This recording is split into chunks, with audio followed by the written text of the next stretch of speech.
September 9, 1956. Grand Central Station, 20,000 commuters surrounded Marilyn Monroe during a publicity stunt that went terrifyingly wrong. The NYPD had to call in riot control. Subscribe and hit that bell. What you'll learn today changes everything. The plan seemed simple enough. 20th Century Fox needed publicity for their upcoming film Bus Stop, and Marilyn Monroe was scheduled to make a brief appearance at Grand Central Terminal during the evening rush hour. What studio executives envisioned as a controlled meet and greet with a few hundred fans became one of the most dangerous mob scenes in New York City history. At 5:30 p.m. on that Tuesday evening, Grand Central Terminal was operating at peak capacity. Over 200,000 commuters passed through those marble halls daily, but on September 9, 1956, an estimated 20,000 people had converged on the main concourse for one reason: Marilyn Monroe. The studio's publicity team had made their first critical error. Instead of keeping the appearance secret until the last moment, they had announced it 3 days earlier on WNW radio. Word spread through New York like wildfire. By Tuesday morning, every major newspaper in the city had run stories about Marilyn's Grand Central appearance. What makes this case extraordinary is how quickly a routine publicity event transformed into a public safety emergency that required military-level crowd control tactics. Detective Lieutenant Frank Morrison of the NYPD was assigned to provide security for the event. Hob Morrison, a 20-year veteran who had worked everything from presidential visits to major sporting events, later described the scene as unlike anything I'd witnessed in 2 decades of police work. When I arrived at Grand Central at 4 p.m., Morrison recalled in his 1978 interview, I knew immediately we were facing a disaster. The crowd wasn't just large, it was becoming unstable. The crowd had begun gathering at 3 p.m., 3 hours before Marilyn's scheduled arrival. By 4:30, the main concourse was packed beyond capacity. Normal train operations were becoming impossible as thousands of people pushed toward the information booth where Marilyn was supposed to appear. But here's what transformed this from a crowd control problem into a genuine emergency. At 5:15 p.m., 15 minutes before Marilyn's arrival, someone in the crowd shouted that they had seen her entering through the Vanderbilt Avenue entrance.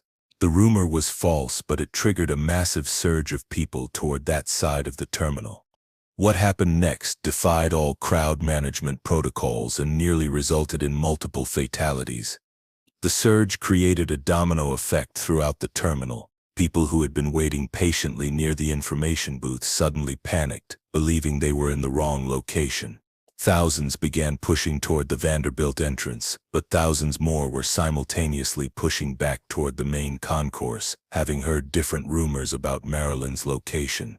Train passenger Helen Kowalski was trapped in the crowd for over an hour. People were screaming, crying, and pushing so hard that my feet weren't even touching the ground, she told reporters the following day. I thought I was going to die in there.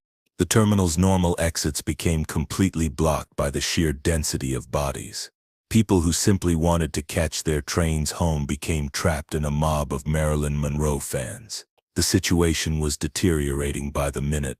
At 5:45 p.m., Detective Morrison made the decision that probably saved lives. He radioed for riot control units and requested that Marilyn's arrival be postponed indefinitely.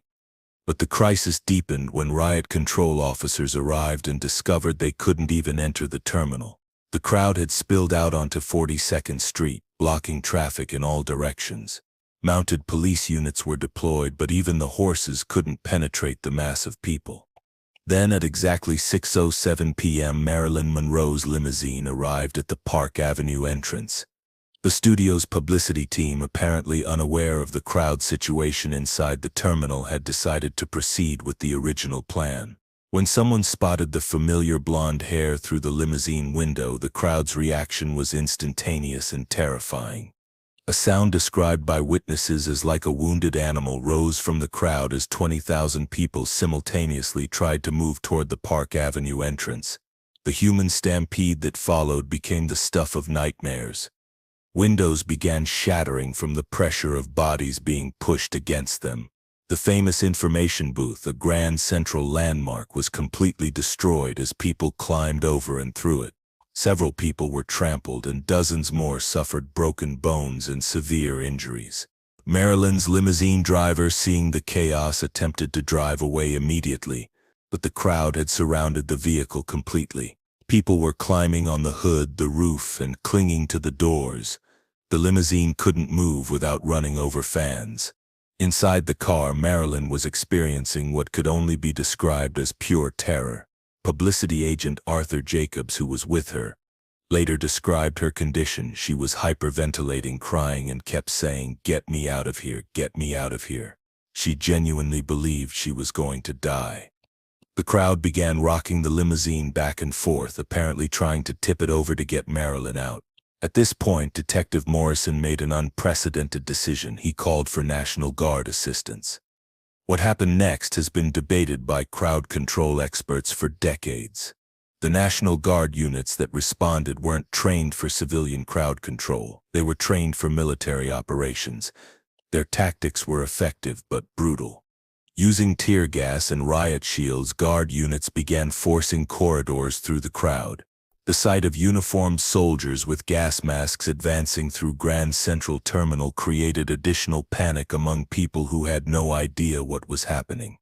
Meanwhile, Marilyn remained trapped in her limousine for nearly 2 hours. The windows had been cracked by the pressure of bodies, and she could hear people screaming just inches from her face. Several fans had been injured trying to touch her through the car windows. The breakthrough came when Police Captain James Sullivan devised a decoy operation. While National Guard units continued to disperse the crowd at the Park Avenue entrance, a second team created a diversion at the Lexington Avenue side of the terminal. Using loudspeakers, police announced that Marilyn Monroe was exiting through Lexington Avenue. Thousands of people immediately abandoned their positions around the limousine and rushed toward the false exit. This created just enough space for the limousine to escape. But the ordeal wasn't over. The limousine's attempted escape route took it directly through Times Square, where word of the Grand Central incident had already spread. Another crowd was waiting. The chase that followed, a limousine carrying America's most famous actress being pursued through Manhattan by thousands of running fans, became front-page news across the country. Finally, at 8:30 p.m., nearly 3 hours after the scheduled appearance, Marilyn's limousine reached the safety of her hotel. She was rushed inside through a service entrance, bypassing the crowd that had gathered in the lobby. The aftermath of the Grand Central incident was immediate and severe. 14 people required hospitalization, including 3 with serious injuries. Property damage exceeded $50,000, equivalent to nearly $500,000 today. The Tuttingnedia Summit No. Castia Summit to Nedia Summit to Nedia Summit to Nedia Summit to Nedia Summit to Nedia Summit to. The terminal required extensive repairs and remained partially closed for 2 days. More significantly, the incident changed how celebrity appearances were managed forever. The techniques developed during the Grand Central crisis became the foundation for modern crowd control at entertainment events. But here's what remained hidden for decades: the Grand Central incident wasn't an accident. Investigation would later reveal that the crowd size had been deliberately underestimated by someone who wanted exactly this kind of chaos to occur. Internal 20th Century Fox documents, discovered during a legal dispute in 1987, showed that studio executives had received police intelligence reports warning them that crowd estimates were dangerously low. The reports recommended postponing or relocating the event. These recommendations were ignored. The question that investigators could never answer was why. Why would a studio risk their most valuable star's safety for a publicity stunt? The official explanation was incompetence, but evidence suggests something more calculated.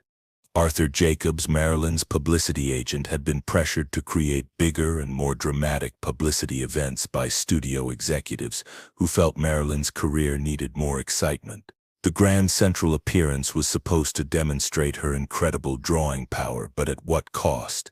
What makes this case even more disturbing is what happened to the people who tried to speak out about the safety failures.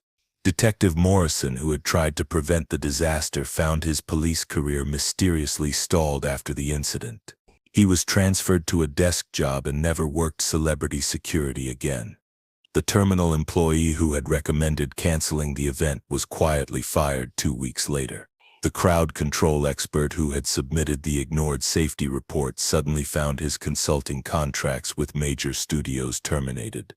The pattern was clear. Anyone who pointed out the preventable nature of the Grand Central catastrophe was silenced or marginalized. But perhaps most chilling of all, Marilyn herself was blamed for the incident. Studio publicity materials released after the event suggested that she had encouraged the crowd's dangerous behavior by appearing too friendly and accessible. This victim-blaming narrative became the official version of events, even though witness accounts clearly showed that Marilyn had done nothing to encourage the mob behavior. She had simply been a passenger in a limousine when thousands of people decided to express their adoration in the most dangerous way possible. The psychological impact on Marilyn was profound and lasting. Friends noticed that she became increasingly anxious about public appearances after Grand Central.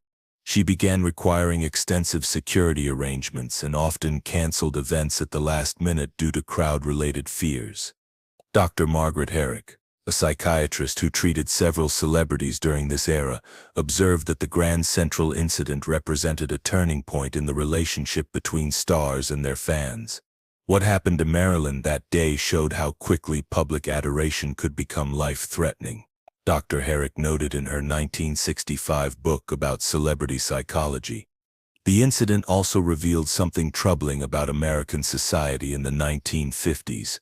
The willingness of 20,000 people to create a dangerous situation just to glimpse a movie star suggested an unhealthy level of celebrity obsession that was unprecedented in American culture. Media coverage of the incident focused almost entirely on the spectacle rather than the safety failures that caused it. Headlines emphasized the amazing drawing power of Marilyn Monroe rather than questioning why proper crowd control hadn't been implemented. This media response established a pattern that would be repeated in celebrity incidents for decades. The star becomes the story, while the systemic failures that created dangerous conditions are ignored.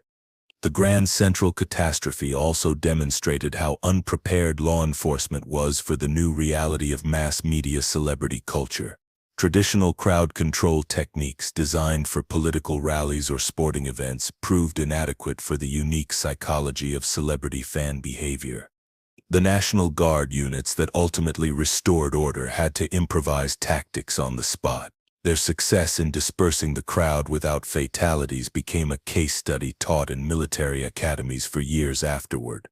But the human cost of this learning experience was borne entirely by Marilyn Monroe and the innocent commuters who became trapped in the mob. The studio executives who created the dangerous situation faced no consequences whatsoever. In the decades since the Grand Central incident, crowd management at celebrity events has become a sophisticated science. Modern security protocols, computerized crowd density monitoring, and coordinated emergency response procedures all trace their origins back to lessons learned from that terrifying September evening in 1956. Yet the fundamental question raised by the Grand Central catastrophe remains unanswered. At what point does public fascination with celebrity become dangerous to both the stars and their admirers? The incident stands as a reminder that fame, however glamorous it may appear, carries risks that ordinary people cannot imagine. For Marilyn Monroe, September 9, 1956 was the day she learned that being loved by millions could literally become a matter of life and death. The crowd that nearly killed her that day believed they were expressing love and admiration, but love without boundaries, admiration without limits, can become indistinguishable from violence.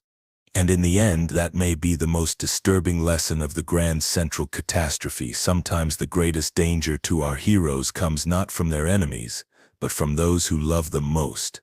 The investigation that followed the Grand Central incident uncovered additional disturbing details that were kept from the public for over 30 years. FBI files declassified in 1987 through a Freedom of Information Act request revealed that federal agents had been monitoring celebrity crowd incidents since 1954 following concerns about mass hysteria as a threat to public order. What's particularly chilling is that the Bureau had identified Marilyn Monroe as a Category A risk for crowd-related incidents 6 months before the Grand Central catastrophe. Internal memos described her as having unprecedented crowd magnetism that poses potential security risks during public appearances. Yet this intelligence was never shared with local police or event organizers. The question investigators could never answer was whether this omission was bureaucratic incompetence or something more deliberate. Terminal employee records, discovered during renovations in the 1990s, showed that Grand Central staff had received unusual instructions about crowd barriers on September 9th. The normal rope barriers used to control passenger flow had been removed earlier that day for cleaning. These barriers were never replaced before Marilyn's arrival. Security camera footage from that day, thought lost for decades, was found in a private collection in 2003. The grainy black and white film shows something that contradicts all previous accounts. The crowd surge that nearly killed Marilyn didn't begin spontaneously. It can be clearly seen starting in 3 different locations simultaneously, as if coordinated. The implications are staggering. Was the Grand Central catastrophe not a publicity stunt gone wrong, but a deliberate attempt to harm or kill Marilyn Monroe? And if so, who had the power to orchestrate such an elaborate and dangerous scheme? These questions remain unanswered, but they transform our understanding of what happened that September evening. The Grand Central incident wasn't just about celebrity culture run amok. It may have been about something far more sinister. The deeper investigation began in 2005 when former NYPD Detective Morrison, now in his 80s, decided to break his decades of silence. On his deathbed, Morrison revealed that he had kept detailed personal notes about the Grand Central incident, notes that contradicted his official police report. "I was told to write up the incident as crowd control failure," Morrison confessed to his nephew, a retired FBI agent. "But what I saw that day wasn't incompetence. It was orchestrated chaos." According to Morrison's hidden records, 3 men in identical dark suits were observed moving through the crowd approximately 20 minutes before the major surge began. These men were not part of any official security detail, and they appeared to be deliberately agitating sections of the crowd by spreading false information about Marilyn's location. Morrison had attempted to identify these mysterious figures, but was told by his superiors to focus on crowd dispersal, not individual investigations. When he persisted in asking questions, Morrison found himself reassigned to a desk job within a week of the incident. Morrison's notes revealed that the 3 men had been spotted at other Marilyn Monroe appearances throughout 1956. Suggesting a systematic campaign to create increasingly dangerous situations around her public appearances. The Category A risk classification assigned to Marilyn wasn't based on her crowd appeal alone. Classified memos revealed that she had been flagged as a communist sympathizer due to her marriage to playwright Arthur Miller, and her romantic relationship with President Kennedy had made her a national security concern. But the most explosive discovery came in a memo dated August 15, 1956, just 6 days after the Grand Central incident. The document, marked IS only, and addressed to CIA Director Allen Dulles, suggested that the Grand Central test operation had been successful beyond projections and recommended similar crowd manipulation techniques for future neutralization scenarios. The Grand Central tapes, discovered in 2008, contained recordings of radio communications between the mysterious men and an unidentified command center. "Package is in position," one voice reported at 6:05 p.m. "Initiate containment protocol." 2 minutes later, the deadly surge began. The recordings captured a conversation after Marilyn's escape. "Target survived," one voice reported. "Recommend escalation to Phase 2. The response was immediate. "Phase 2 approved. Initiate Hollywood protocols." The Grand Central incident wasn't just a failed assassination attempt. It was the opening move in a campaign that would ultimately succeed 6 years later in a Brentwood bedroom on August 5, 1962.